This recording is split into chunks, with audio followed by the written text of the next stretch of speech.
Thank you all. Thank you for your time, for being here for this event, and thank you the organizers. Uh, Myself, Sumit Gehani, I have been in the telecom industry for almost now 2 decades. Um, we come from a telecom background. We have built up networks for the Airtels, the Hathaways, the Geos of the world. We are new to pharma, so forgive me if there's anything. What perspective we bring to the industry is uh, that we are seeing a lot of digitalization in the pharma industry. A lot of data is being generated. A lot of batch processes have to be completed on time before time.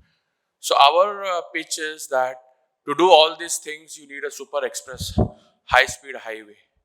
That is called a 5G, or you call it whatever the names you can give it to it. But we can help you build up that expressway for connectivity. That's our offerings to the industry. So we are not a vertical solution. Our solution goes across all the verticals of the industry. And pharma being special because it directly affects the patient health.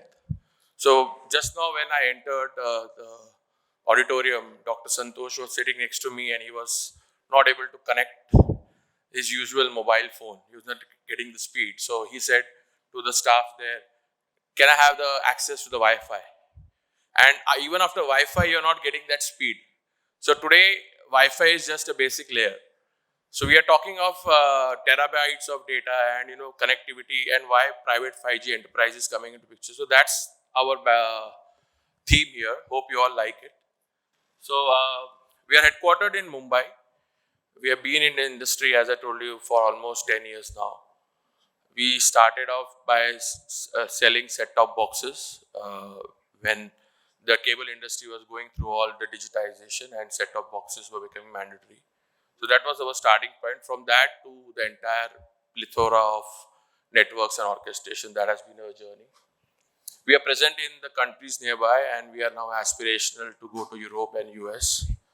And we are talking to a lot of global system integrators who have customers abroad, be it a banking, be it a pharma, or So we're talking to Persistence, we're talking to the TCS, TCLs of the world, and positioning our solutions with them.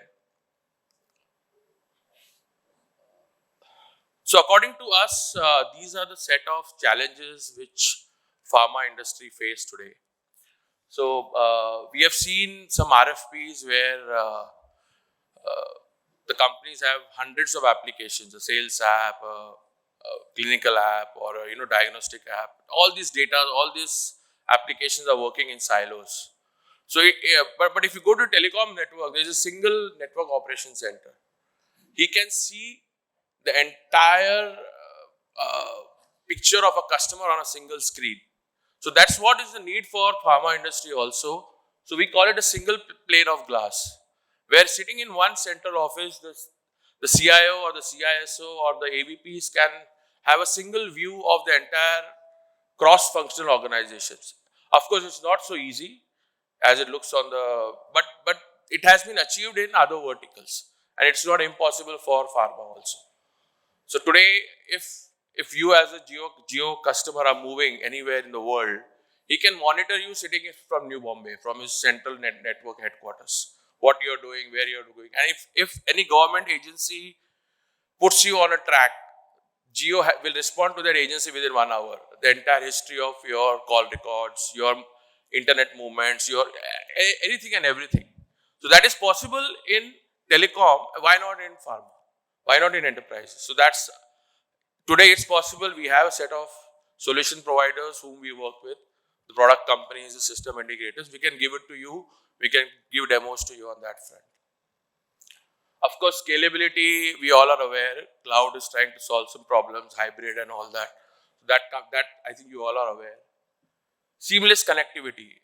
I'll be, in my future slides, I will try to cover up a use case where how an existing factory can be migrated to a high-speed data connectivity.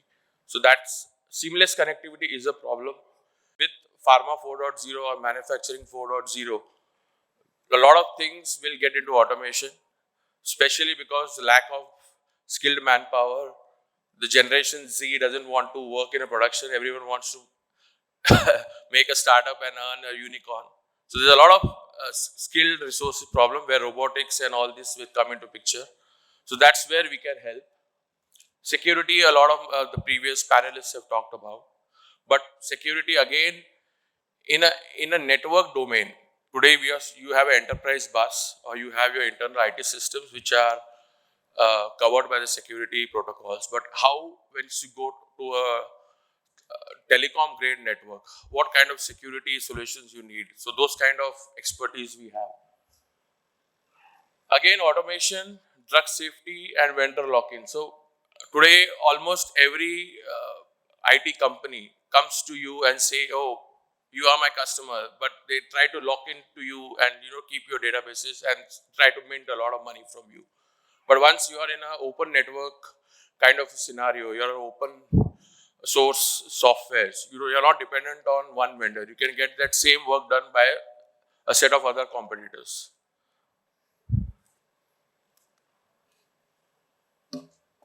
So what all solutions we cover? We have on the applications, private 5G, automation, security, and infrastructure. These are the main verticals we have tried to showcase to you.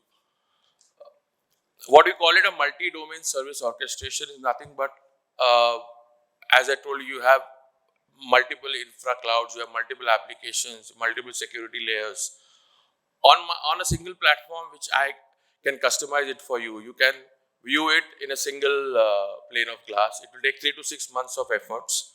It cannot be done overnight because I have to onboard a lot of your legacy systems, but that is possible today. And once you get a single view of the entire system, you can control it in a better way, save the cost, and also manage it in a much better way. Because you are getting a single view of the entire thing. When it comes to private 5G, is nothing but a high-speed, low-latency network. If you go to a lot of companies like AstraZeneca, they have facilities in Europe. It's already live there. In 1 year's time, there will be a lot of regulation from the Indian government where you will need to have 5G connectivity as a mandatory option. So in that connectivity, how do you replicate a network in your enterprise? So what are the steps to do that? What are the hardware? What are the software? You have to deploy on a radio. You have to deploy a software which connects your IoT devices. Today, a lot of your IoT devices are wired or on a LAN port as a Wi-Fi. How a SIM card will enable all those devices. So all these ecosystem changes are about to happen. We are seeing RFPs where commercial POCs are being discussed. We have deployed POCs in automobile factories, in defense units. So all these things we are here to educate about the pharma industry. And the last item there in the private 5G, we call it a 5G in a box. So while disaggregated 5G is a complex thing, we have something called as it's like a CPU. It has a radio, it has a core. It can connect up to 25 users. So if you want to test certain application for a short period of time, we can give you that 5G in a box as an off-shelf unit. It will have a LAN connectivity, it will have internet connectivity. You can connect an application to it, and then you can see the results very fast. You don't have to deploy, you don't have to do a site survey. So that's the entry level box which we have, which we can showcase to you. We have a stall outside. Based on, we can have discussions and we can show the things to you. Automation side, I don't have to say much. We all know automation is the need of the hour. What do you call it? AI, you call it ML, you call it whatever it is. But if you want to automate something, again, it's on internet, it's on a network. So again, the need of a high-speed network and a high-speed connectivity. And on the right-hand side, you see the infrastructure, the routers, switches. Today, all the IT companies are just selling boxes or appliance-based. We come from an industry where there's a hardware, there's a software. On the same hardware, you can have multiple switches, multiple routers. We call it the disaggregated architecture. The same server can be used to reside a core and a radio network. So you are saving on the infrastructure cost, on the space and the power. At the same time, you are getting a industry-grade solution. As I told you, network in a box is just a CPU. It's just weight is also not more than 10 kg, and you can deploy a 5G network. So those kind of miniaturized and high bandwidth solutions are available in the market today.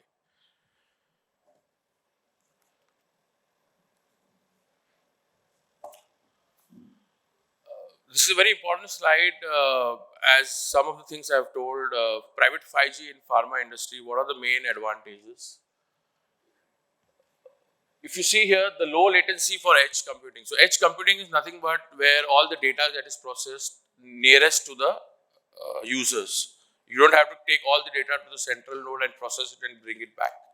So suppose in a manufacturing environment, you have IoTs and sensors who are radiating some triggers. Those all triggers need not be sent to the central data center. They can be managed at the site itself, at the nodes that we deploy at the site. So these things can help you save a lot on the bandwidth cost.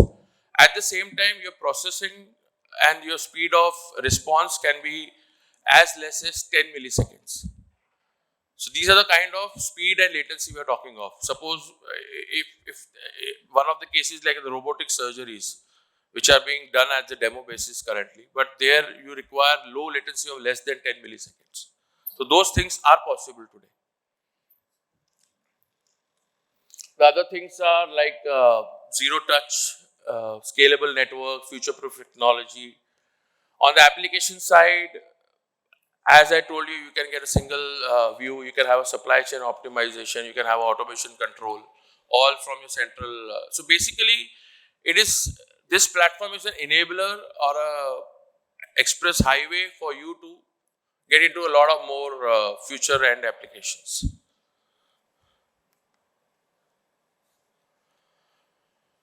So this slide says 5G and Wi-Fi convergence. So we are not coming from a background to say that whatever you deployed today is you have to scrap it overnight. That's not the case. You have a Wi-Fi connectivity, you have a fiber optic connectivity. Those are all coexist. It can coexist with the next layer of high-speed communication. If you this is the kind of a example which we have tried to portray here. So the red thing is the 5G radio, which you see on the buildings today with the public networks. Those radios can be deployed in your private premises. We have all the expertise, something called as RF, radio frequency planning and optimization. We can do that, and you have the existing green nodes. Those are the Wi-Fi nodes that are being already deployed. So no need to throw that on day one. There is a foolproof return on investment. You have to deploy the converged radio and the core, and a 5G network runs in parallel to your Wi-Fi network. Now the case is, since you are on Wi-Fi or wired connectivity, there were a lot of use cases like vehicular movements, which we require a wireless connectivity. So those all can be enabled by deploying 5G. So a lot of use cases where you cannot deploy a wire there, like a robot. If you see in some of the factories, we have gone and seen that the robots are static; they're all connected to the wires and all. So they cannot move from one process to other. But if you have a wireless connectivity, those robots can be in the daytime can be used for one process. In the evenings, they can be used for a second batch of process. So those are the kind of wireless use cases that can be enabled that can be enabled. Sorry. So these are the kind of security and production use cases that we have deployed currently. These are photos from the live site. We can start developing your basic use cases like safety compliance, incident monitoring, fire monitoring. At the same time, we can take care of your logistics, all the material movement in and out. We can deploy barcodes, we can deploy smart cameras. All these cameras again are connected on wireless. So all these camera held devices can be moved from one place to other. The staff doesn't need to bring the workloads to the camera. The camera can move there. It can move either manually or through a robot, whatever the use case you want. And at the same time, we are not yet very in depth on the pharma related processes, but if given a chance, we can do that POCs in a matter of 8 to 10 weeks. Again, as I told you that this cybersecurity is from the network domain perspective. So while today the enterprise networks have securities built in, when it comes on to a 5G network, a lot of security modules have to be changed overnight, and that's where we can come into picture. So these are the brief summary that we can eliminate the complexity, we can do the ease of management, we can expedite your cloud native journey, and you can become a future-proof and agile production unit or an enterprise. And these are the OEMs that we work with. These are all the telecom grade products. So you can expect the same quality of service, the same SLAs for your enterprise. We have a stall outside. Do visit us at the stall. We can give you more insights, and we would like to showcase with you the demos and the applications. Thank you very much.